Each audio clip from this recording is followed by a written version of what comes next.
വാളയാറിൽ തുടർന്നു വരുന്ന ദളിത് ആദിവാസി കൊലപാതകങ്ങളെക്കുറിച്ച് സമഗ്രമായ അന്വേഷണം നടത്തണമെന്നാവശ്യപ്പെട്ട് പട്ടികജാതി പട്ടികവർഗ കോർഡിനേഷൻ കമ്മിറ്റി പാലക്കാട് കളക്ടറേറ്റിലേക്ക് മാർച്ച് നടത്തി. വാളയാറിൽ നടന്ന പോക്സോ കേസുകളെക്കുറിച്ചും പ്രായപൂർത്തിയാവാത്ത പെൺകുട്ടികളുടെ ആത്മഹത്യയെക്കുറിച്ചും അന്വേഷണം നടത്തുക, വാളയാർ പുതുശ്ശേരി പോലീസ് സ്റ്റേഷനുകളിൽ റിപ്പോർട്ട് ചെയ്ത അസ്വാഭാവിക മരണങ്ങളെക്കുറിച്ചും സമഗ്രമായ അന്വേഷണം നടത്തുക തുടങ്ങിയ ആവശ്യങ്ങൾ ഉന്നയിച്ചാണ് പട്ടികജാതി പട്ടികവർഗ കോർഡിനേഷൻ കമ്മിറ്റി സമരം നടത്തിയത്. SC/ST south Indian conclave general coordinator M. Geethanandan ഉദ്ഘാടനം ചെയ്തു.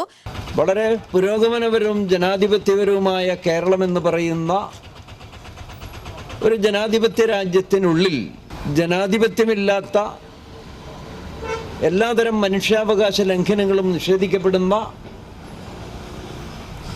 മറ്റൊരു കേരളമുണ്ട് എന്നാണ്.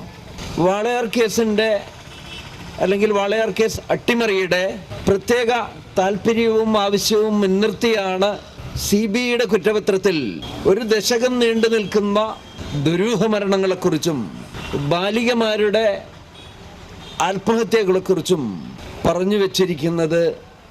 എങ്കിലും ഈ കൊലപാതക പരമ്പരകളുടെ അല്ലെങ്കിൽ വാളയാർ പുതുശ്ശേരി സ്റ്റേഷൻ പരിധിക്ക് ഉൾപ്പെടെയുള്ള കൊലപാതക പരമ്പരകളെ വളരെ നിഷ്കരുണം സാമാന്യവൽക്കരിച്ച് ഇതെല്ലാം ഇവിടെ സാധാരണ സംഭവങ്ങളാണ് എന്നും ബാലികമാരുൾപ്പെടെ ആത്മഹത്യ ചെയ്യുന്നത് പുതിയൊരു സംഭവമല്ല എന്ന് സ്ഥാപിച്ചെടുക്കാനും ഒന്ന് ആലോചിച്ച് നോക്കണം.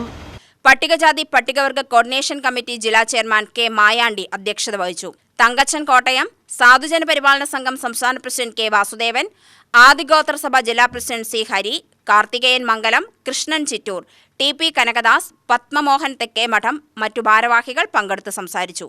K. രാധാകൃഷ്ണൻ സ്വാഗതം പറഞ്ഞു. UTV news Palakkad.